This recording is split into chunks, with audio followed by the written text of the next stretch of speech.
Trawlers કોણ છે? પહેલાં તો મારી દ્રષ્ટિએ ટ્રોલર એક સારો માણસ છે ને, કોઈને ગાળ આપવાનું ના વિચાર. હું if I don't like somebody I am not a troller to him. Troller એક એવો માણસ છે જે કોમ્પ્યુટરની પાછળ બેસીને એવું ઈચ્છે છે કે હું મારું ફ્રસ્ટ્રેશન આની પર કાઢ નાખું.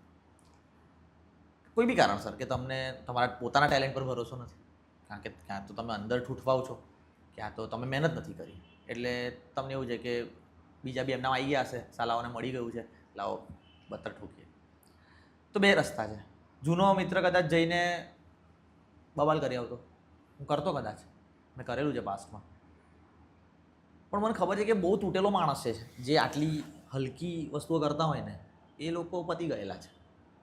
કારણ કે જે અંદરથી વ્યવસ્થિત હોય ને એ આવું ના કરે, એ મહેનત કરે. એટલે કોઈ માણસ ગાળો લખતો હોય ને, જ્યારે પહેલાં એવું આવતું હતું કમેન્ટ્સમાં કે ડીએમમાં કમેન્ટ્સમાં બહુ આવતું હતું. પછી આમ ખોલું પ્રોફાઇલ, પછી એવું જોતા બધા જજ કરી લો કે યાર હશે યાર બિચારો. એટલે મને ટ્રોલર્સ માટે કોઈ સહાનુભૂતિ નથી, ખાલી તુચ્છ દયા છે કે યાર ભગવાન તારું ભલું કરે. કારણ કે see everybody is here to become an actor at the end of the day. So મહેનત કરો યાર, આ કરવાથી તો ઉપરથી નુકસાન જ છે. ક્યાં વાત હે. તો એટલે પછી વધારે કરે ત્યારે મળી લઈશ, એ બી આવડે છે. એ તો એક ગેલસપ્પાઈ કરવી નહીં યાર લાઈફમાં, કારણ કે બહુ આગળ નીકળી જાય બધાથી. પણ શું મળે?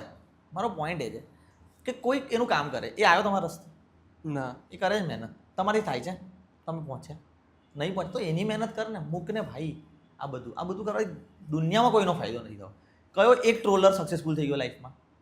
કોઈ નહીં. આ કેરી મિનાટી ગણી શકો કદાચ. કેરી મિનાટી ટ્રોલર નથી, એ રોસ્ટ કદાચ. એ પહેલા કહી દે છે કે એક તો છે ને, I love roasting, it is one of my favourite thing to do. ઝોનર. હા, but there is a very thin line between પછી તમે રોસ્ટ છે ને એન્ડ ટ્રોલ. એટલે હું તને કહું કે જાડિયા કાળિયા ડોફા એવું કરી શકું છું બી, વેરી ઇઝી ને, જાડિયા કાળિયા તને તો કોઈ નહીં લે કરીને હું બી નીકળી શકું. મારે નહીં કરવું યાર.